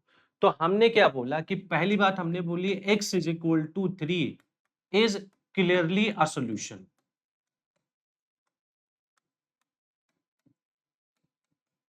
हमें anyway number of real roots clearly a solution, ये बात हो गई। अब अगर x इज इक्वल टू 3 वाला सोल्यूशन अपन को पता लग चुका है, तो बेटा ये कॉमन फैक्टर को हम लोग अब कैंसिल भी कर सकते हैं। जैसे वही बात हो गई ना, जैसे मान लो लिखा था x minus 1 is equal to, मान लो ऐसा लिखा था x माइनस 1 इंटू एक्स। अब हमने बोल दिया x इज इक्वल टू 1 एक सोल्यूशन है, तो यहाँ पे इसको तो कैंसिल कर सकते हो ना भाई। बात समझ में आती कि नहीं आती? तो हमने बोला अगर x इज इक्वल टू 3 एक सोल्यूशन हम लोग लिख चुके हैं, तो भाई x माइनस 3 अंडर रूट को थ्रू आउट हमने कर दिया कैंसिल। अब ये लीनियर टाइप का कुछ इक्वेशन आ गया। एक आपका बेटा बन रहा है under root of x minus 1, अगला एक बन रहा है under root of x plus 3, उसके अगला एक आपका बन रहा है under root of 4x minus 2 बन रहा है। इसको सॉल्व करना है, स्क्वायरिंग करना ही पड़ेगा और कोई चॉइस ही नहीं है। स्क्वायरिंग करते हैं, इधर का स्क्वायरिंग करते हैं, ये बनेगा x minus 1 plus x plus 3, twice ab वाला टर्म होगा twice into under root of this into this, जो कि x minus 1 into x plus 3 हो जाएगा। That will be equal to, right hand side में स्क्वायरिंग करते हैं अपना 4x माइनस 2 आता है। फिर से एक बार स्क्वायरिंग करनी पड़ेगी सर, अंडर रूट अभी गायब नहीं हुआ, चलो कर लेंगे, कोई बड़ी बात नहीं है। थोड़ा सा और बाकी टर्म्स पे ध्यान दो, ये x और x मिलके 2x हो जाएगा, उधर जाएगा तो केवल 2x बचेगा। बच्चा आराम से कैलकुलेशन करो, ये -1 है, +3 है, +2 बचेगा, +2 उधर जाके -2 हो जाएगा। हाँ या ना? यानी चाहो तो सर यहाँ से 2 को कॉमन ही ले लेते, इतना स्लो स्लो क्यों लिख रहे हैं? तो यहाँ से अगर हमने 2 को कॉमन ले लिया तो आपका कितना हो जाएगा? 2 को कॉमन ले लिया x माइनस 1 हो जाएगा। और यहाँ पे क्या लिखा है? 2 times under root of x minus 1 into x plus 3 बेटा लिखा हुआ है। अब स्क्वायरिंग भी करने पे इन्होंने काफी अच्छा डेटा की सेटिंग करके रखी है। बोला भाई साहब स्क्वायरिंग करने पे आपसे मेहनत हम नहीं कराएंगे, कैंसिल मारा आपने, कैंसिल मारने के बाद दोनों साइड में आपने स्क्वायरिंग कर दी, तो आपका बन जाएगा x minus 1 into x plus 3। Right hand side पे x माइनस 1 का होल स्क्वायर आ जाएगा, उसको मान लो आप इधर ले आओ तो minus this equal to 0। x minus 1 को आप लोग कॉमन ले लीजिए, तो यहाँ पे आपका बनेगा x प्लस 3 और यहाँ पे बनेगा नेगेटिव x, एक x माइनस 1 बचेगा, समझे ना? तो negative x plus 1 equal to 0। ये यहाँ पे x और x तो कैंसिल हो जाएगा, यहाँ से केवल आ रहा है x इज इक्वल टू 1। अब हम आंसर सर 2 लिखने वाले हैं, बट एक बात का तुम्हें ख्याल रखना, और 2 आंसर में लिखा भी है। x इज इक्वल टू 3 तो निश्चित तौर पे एक सोल्यूशन आ ही रहा था, यहां से दिख रहा था। बेटा एक बात आप समझना, कभी भी अगर आप स्क्वायरिंग वगैरह करते हो ना, तो डोमेन का लफड़ा आने का चांस बहुत होता है। जैसे मैं एक सिंपल सी बात बोलूं, मैंने आपको इक्वेशन दे दिया root x is equal to x. अब आपने बोला साहब हम स्क्वायरिंग कर देते हैं, हम कर दो भाई कोई दिक्कत नहीं। आप बोलोगे x will be equal to x square, मतलब ये आएगा x minus x square equal to 0, x को कॉमन ले लिया, 1 minus x is equal to 0, x is equal to आपने 0 एंड 1 बोल दिया, जो कि बाय द वे इस केस में सर कोई दिक्कत ही नहीं हुई। सर कहां पे प्रॉब्लम हुई? अभी भी यहाँ पे 0 रखो 1 रखो सेटिस्फाई तो कर रहा है सर, क्या दिक्कत है? बिल्कुल सही बात है, हमेशा स्क्वायरिंग करते रहो फिर तो। अब इसी सवाल को मैं थोड़ा सा चेंज करता हूं, मैंने यहाँ पे -1 और चढ़ा दिया,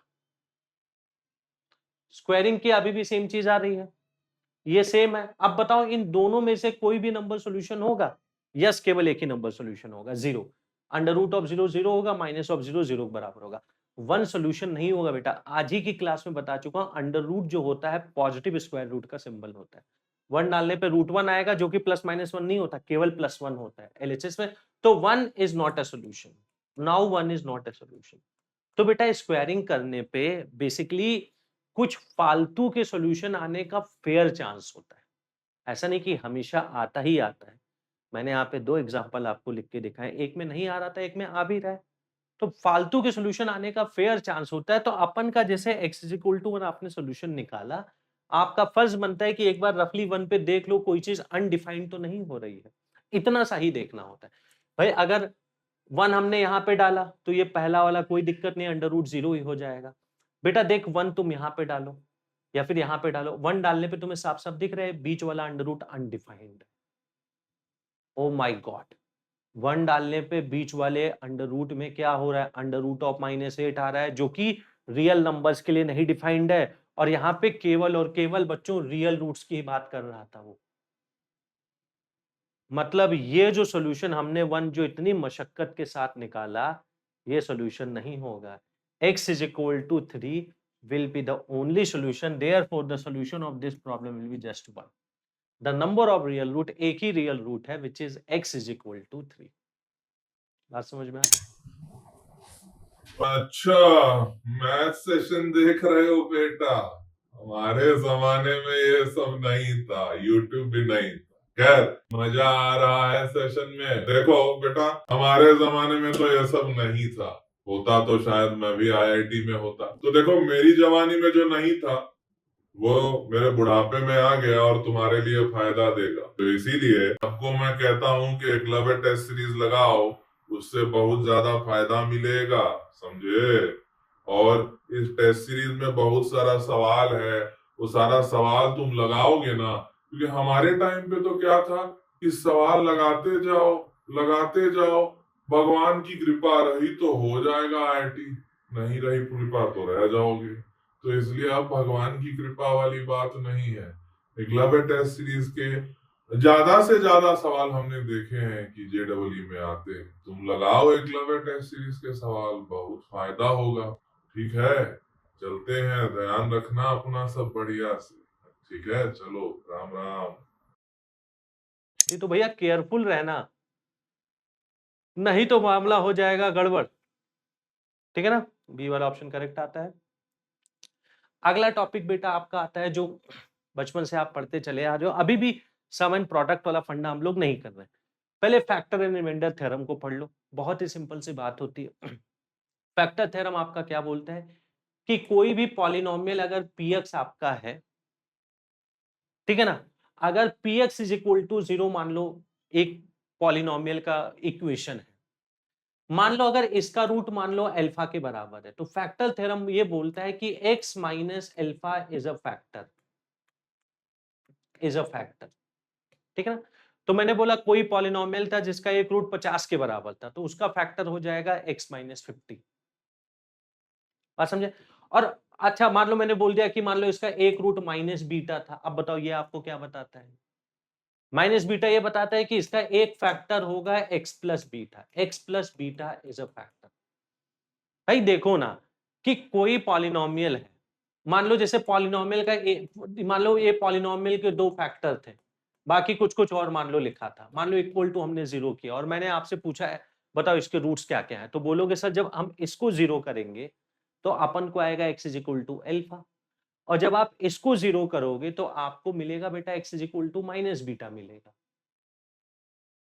x is equal to minus beta मिलेगा। तो कहने का सेंस तुम्हें मतलब सिंपल तौर पे तुम्हें ध्यान क्या रखना है कि अगर किसी पॉलिनोमियल का root x is equal to alpha है तो x माइनस अल्फा एक फैक्टर होगा, और मान लो अगर कई बार ये माइनस कर देते हैं, अगर x is equal to minus beta है तो उसका फैक्टर x प्लस बीटा हो जाएगा। अब जैसे मान लो इसी चीज को मैं घुमा के थोड़ा और बोलूं, मैंने बोला मान लो इसका एक रूट है -5/7, अब बोला इसका फैक्टर बता दो, इसका फैक्टर बता दो, तो जवाब क्या आएगा?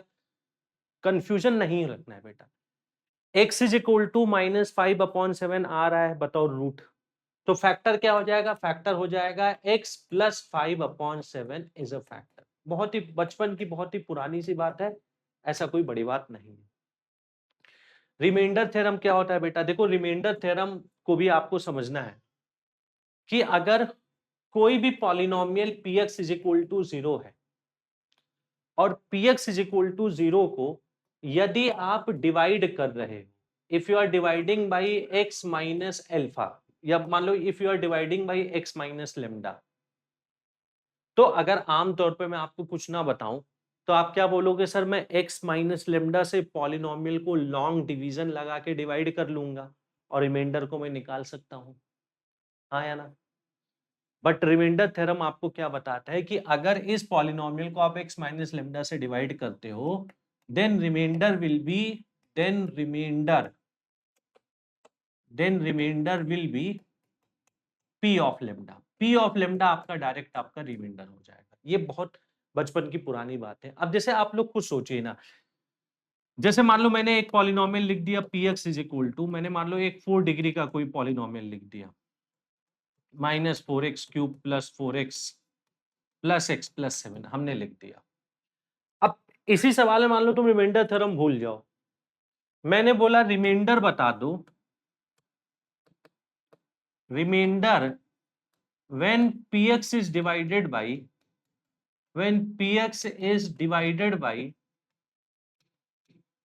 x + 3। अब बताओ भाई, तुम x + 3 से अगर इसको डिवाइड करोगे, लॉन्ग डिवीजन लगाओगे, ऑब्वियस ही बात है आंसर आएगा, उसमें कोई डिनाइल नहीं है। बट हमें उतना करने की जरूरत ही नहीं है। हमें बेटा अगर x + 3 से डिवाइड करने पे रिमाइंडर बताना है तो इसका मतलब answer will simply be equal to p of -3। आपको ध्यान क्या रखना है बेटा, जब आप x माइनस लेमडा से डिवाइड करते थे तो कहने का मतलब रिमाइंडर क्या आता था, पॉलिनोमियल की लेमडा पे वैल्यू आती थी। मतलब आप इसको जिससे डिवाइड कर दो उसको 0 के बराबर करो, x की जगह लेमडा आ गया और इसी नंबर लेमडा पे पॉलिनोमियल की वैल्यू निकाल लो। अब हमने x + 3 से डिवाइड किया था, x + 3 को हमने 0 के बराबर किया, मतलब x की जगह मान लो -3 आ गया और इसी -3 पे पॉलिनोमियल की वैल्यू निकाल ली। मान लो यही सवाल में आता है कि this polynomial is divided by, मान लो हमने बोला 2x - 5। अब बताओ आंसर क्या आएगा? 2x - 5 से डिवाइड कर रहे हो, 2x - 5 को 0 के बराबर तुमने किया, शॉर्ट ट्रिक बता रहा हूं, x की वैल्यू 5/2 आ गई, इसी 5/2 पे पॉलिनोमियल की वैल्यू निकाल लो तो इसका आंसर p ऑफ 5/2 हो जाएगा। मान लो किसी ने बोला इसी पॉलिनोमियल को डिवाइड किया जा रहा है 2x + 9 से डिवाइड किया जा रहा है, आंसर क्या आएगा? 2x + 9 को 0 के बराबर किया, x की वैल्यू -9/2 आई, इसी -9/2 पे पॉलिनोमियल की वैल्यू निकाल ली, p ऑफ -9/2, आपकी कहानी खत्म हो गई। तो बेटा फैक्टर थ्योरम और रिमाइंडर थ्योरम बहुत ही सिंपल है और बेसिकली रिमाइंडर थ्योरम ही बताता है। जैसे अब अगर मान लो किसी पॉलिनोमियल का रूट अल्फा है, अब तुम बात को समझना थोड़ा, किसी पॉलिनोमियल का जो रूट है वो अल्फा के बराबर है, इसका मतलब बच्चा x माइनस अल्फा उसका एक फैक्टर रहा होगा। अब यस और नो, अब जब x माइनस अल्फा एक फैक्टर होगा, उसको फिर से x माइनस अल्फा से डिवाइड करोगे तो रिमाइंडर तो कुछ भी नहीं आएगा, रिमाइंडर आपका 0 आएगा। तो वही बात है कि अगर x की किसी वैल्यू को रखने पे पॉलिनोमियल की वैल्यू 0 हो जाती है, मतलब रिमाइंडर 0 हो जाता है, तो इसका मतलब वो जो x की वैल्यू है वो पॉलिनोमियल का रूट ही रही होगी, पॉलिनोमियल का 0 ही रहा होगा। तो ये रिमाइंडर थ्योरम और फैक्टर थ्योरम की कहानी होती है। एक छोटी सी कहानी यहाँ पे आपको और भी पता होनी चाहिए कि जैसे मान लो कोई भी पॉलिनोमियल आपका 2 डिग्री का पॉलिनोमियल है, इस 2 डिग्री के पॉलिनोमियल मान लो अल्फा बीटा अगर इसका रूट है, तो आप बेटा क्या लिखते हो कि ax² + bx + c जो होगा वो आपका बेसिकली x माइनस अल्फा एक फैक्टर होगा, x माइनस बीटा दूसरा फैक्टर होगा, आगे एक नंबर a भी लिखना जरूरी है। एक बात, अब इसका तुम लॉजिक समझना, मैंने आपसे एक छोटी सी बात बोली, मैंने बोला x = 5 and 2 किसी क्वाड्रेटिक पॉलिनोमियल का रूट है। मैंने इतना बोला, x = 5 and 2 किसी क्वाड्रेटिक पॉलिनोमियल का रूट है। आप क्या बोलोगे? आप मान लो बोलोगे सर एक फैक्टर होगा x - 5, दूसरा फैक्टर होगा x - 2। बिल्कुल सही बात है, 5 and 2 इसका रूट है। अब तुम एक बात बताना, अगर मैं यहाँ पे 10 से मल्टीप्लाई कर दूं तो एक नया पॉलिनोमियल मिल गया भाई। पहले पॉलिनोमियल सिंपली था x - 5 × x - 2, अब उसको 10 से मल्टीप्लाई कर दिया, एक बहुत बड़ा पॉलिनोमियल मिल गया। अब क्या इसका रूट 5 and 2 नहीं है? क्या इसका रूट 5 and 2 नहीं है? अभी भी इसका रूट 5 and 2, इसको 0 के बराबर करो, इसको 0 के बराबर करो, अभी भी 5 and 2 आ रहा है। इसको तुम 110 से मल्टीप्लाई कर दो, क्या अब इसका रूट 5 and 2 नहीं है? सर बिल्कुल है, अभी भी रूट 5 and 2 है। तो वही चीज मैं आपको बता रहा हूं कि बच्चा अगर आपको कोई भी पॉलिनोमियल का दो रूट यदि आपको अल्फा एंड बीटा दिया हुआ है तो उसका एक फैक्टर x माइनस अल्फा होगा, दूसरा फैक्टर x माइनस बीटा होगा। आगे कोई ना कोई कांस्टेंट भी होगा। अब तुम बोलोगे सर यहाँ पे आपने कांस्टेंट को a क्यों लिखा?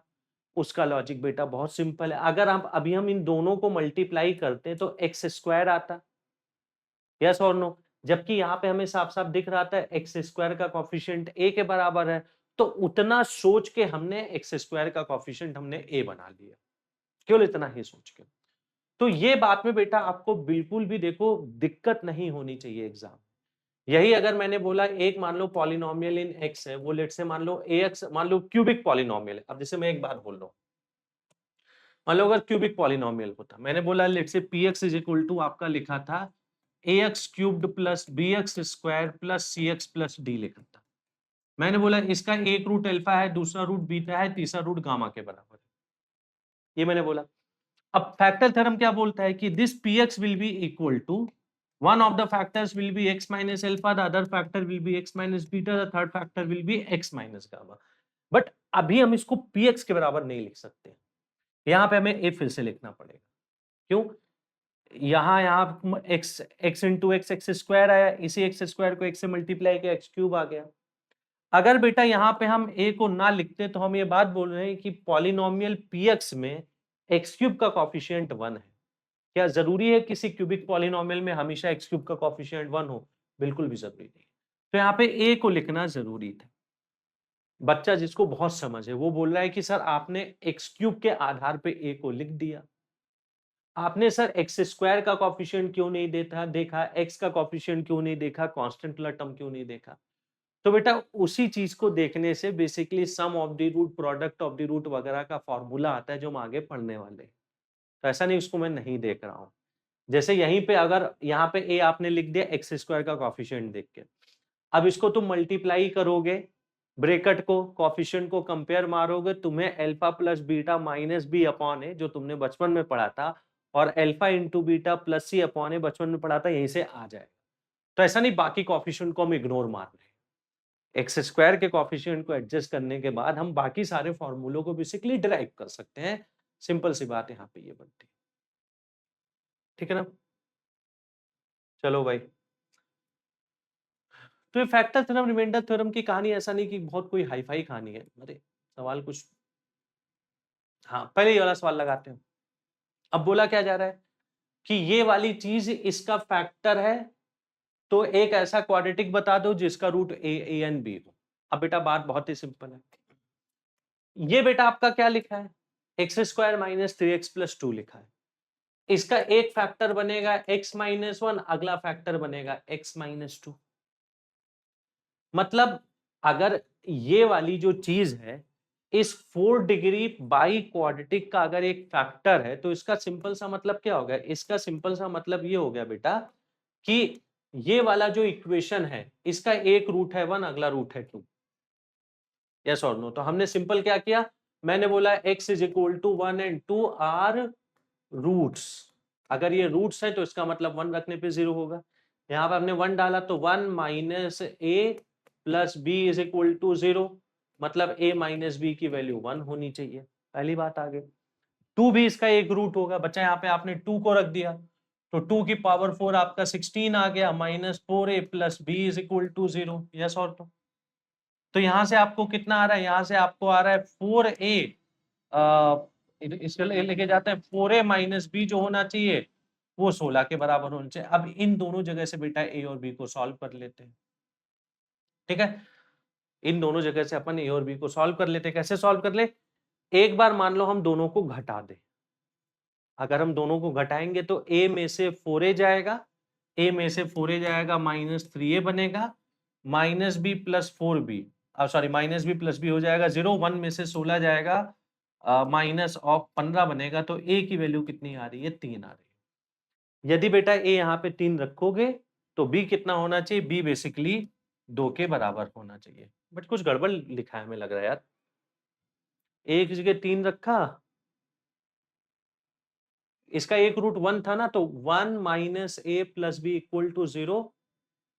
अरे ये अच्छा ये गड़बड़ हो गया, ये उधर गया और ये उधर गया, तो a माइनस बी प्लस 1 सही है। इसका अगला रूट क्या था, 2 था, तो 16 minus 4a plus b equal to 0, तो ये उधर जाएगा, 4a माइनस बी 16 के बराबर होना चाहिए। बी से दोनों को हमने घटाया, a में से 4a गया माइनस 3a और माइनस बी प्लस बी तो कैंसिल हो जाएगा, -15 तो a की अच्छा 5 आ रहा है ना लास्ट में, पूरा कैलकुलेशन क्यों चेक कर रहा हूँ भाई, a की वैल्यू 5 आ रही है, a की वैल्यू 5 आ रही है, ऑब्वियसली बात है b इज इक्वल टू 4 हो जाएगा। अरे मुझे कैसे पता लगा ना, जब इस वाले इक्वेशन में हमने रख के देखा तो मुझे पता लग गया। तो भाई 20 माइनस 4 आपका 16 जो भी है।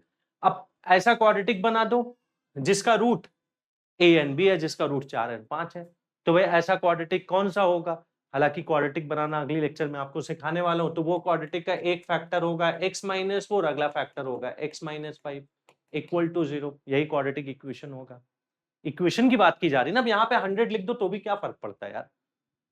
अगर क्वाड्रेटिक पॉलिनोमियल पूछा जाता तब वो मैटर करता है, यहाँ पे क्वाड्रेटिक इक्वेशन पूछा जा रहा है तो आगे का कोएफिशिएंट कुछ मैटर ही नहीं कर रहा है। ये क्या हो जाएगा, x square minus 9x plus 20 is equal to 0। तो कहने का मतलब आपका बी वाला ऑप्शन करेक्ट आ जाएगा, ठीक है ना। अब बेटा आज की क्लास को मैं यहाँ पे अंत कर रहा हूँ। ये जेईई मेन 2026 का फैक्टर थ्योरम पे और जो अभी तुम्हें मल्टीप्लाई कर करके जो मैं दिखा रहा था उस बेसिक पे आधारित बहुत ही बेहतरीन लेवल का क्वेश्चन है। बच्चे यहाँ पे बहाना मारते हैं, सर इसमें तो काउंटिंग आ रही है, ये तो परम्यूटेशन कॉम्बिनेशन के बाद होना चाहिए, दुनिया भर की बकवास मानते हैं। बेटा इसमें वैसी वाली काउंटिंग नहीं आ रही है जो आप जिसको करने के लिए तुम्हें परम्यूटेशन कॉम्बिनेशन करना पड़े।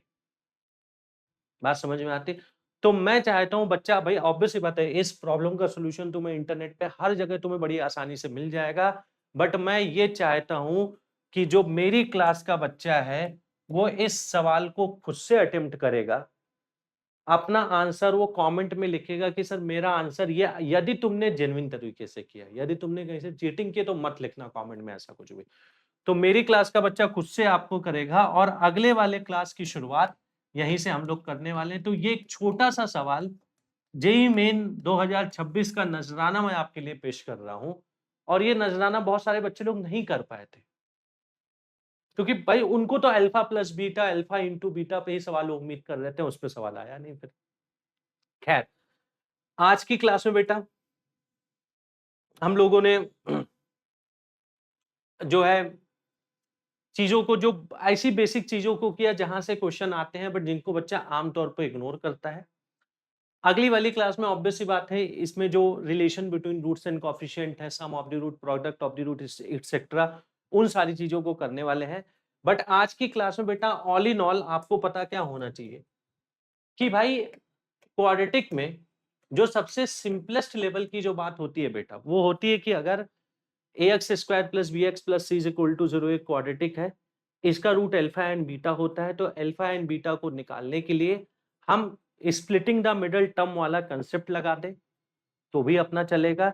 या अगर आप मिडल टर्म को किसी कारणवश नहीं स्प्लिट कर पा रहे हो या फिर अगर रूट्स वगैरह इररेशनल आ रहे हैं तो वहां पे मिडल टर्म को स्प्लिट करना बहुत मुश्किल काम है, ऐसे वाले केसेस में जो Shridharacharya of formula of the root है, x की वैल्यू minus b plus minus under root b square minus 4ac upon 2a के बराबर होनी चाहिए, उसको बच्चा हमें लगाना आना चाहिए। कई बार एग्जाम में ऐसा पाया जाएगा जब क्वाड्रेटिक के रूट्स को सॉल्व करवाया जाएगा। आमतौर पे जैसे जो एग्जाम में मैंने देखा है कि कई बार तुमने a to the power x type की किसी चीज की जगह t पुट कर दिया, कई बार जैसे लॉग में क्वाड्रेटिक दे देगा तो लॉग ऑफ a बेस पर x की जगह तुमने t पुट कर दिया। ये कॉमन चीजें बता रहा हूं। एक बहुत और जो कॉमन चीज है वो क्वाड्रेटिक के रूट के माध्यम से आपके मॉड को एक्सपैंड करवाने की कोशिश करेगा। तो मॉड को बेटा एक्सपैंड कैसे करना होता है वैसा भी हमने एक सवाल लगाया। एक सवाल ऐसा ही लगाया जहां पे simple mod of x minus 1 की जगह t डालने पे आपका बड़ी आसानी से रूट सॉल्व हो गया था। और एक सवाल बहुत बेहतरीन जो मॉड की प्रॉपर्टी पे लगाया कि भाई mod of a plus b अगर mod a plus mod b के बराबर है तो इसका मतलब बच्चा a और b का जो प्रोडक्ट होना चाहिए वो ग्रेटर देन और इक्वल टू 0 होना चाहिए। बात समझ में आती? इसके बाद बेटा हमने फैक्टर थ्योरम को शुरू किया। फैक्टर थ्योरम सिंपली बोलता है कि अगर x is equal to alpha किसी भी पॉलिनोमियल का अगर एक रूट है तो x minus alpha will be a factor.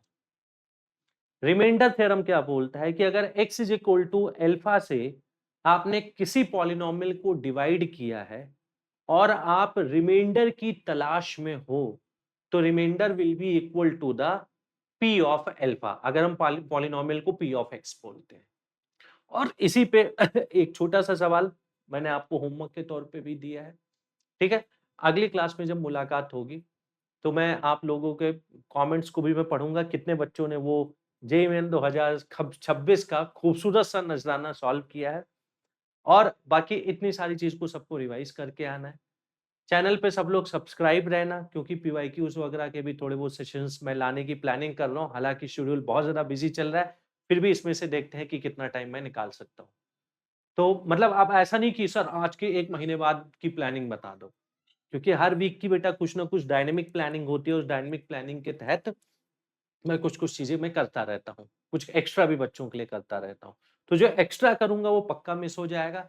Channel पे सब्सक्राइब रहना, बाकी ऐप में सारी क्लासेस को करना with for the better experience. और पैसा आपसे कहीं कोई कुछ नहीं ले रहा है, आप 0 पैसे में ही आप इस वाले बैच में एनरोल हो सकते हो। ठीक है? सारे लिंक्स आपको इस वीडियो के डिस्क्रिप्शन में मिल जाएँगे। बाकी बच्चा हम लोग नेक्स्ट वाली क्लास में मुलाकात करते हैं। Till then tata bye bye, take care and have fun.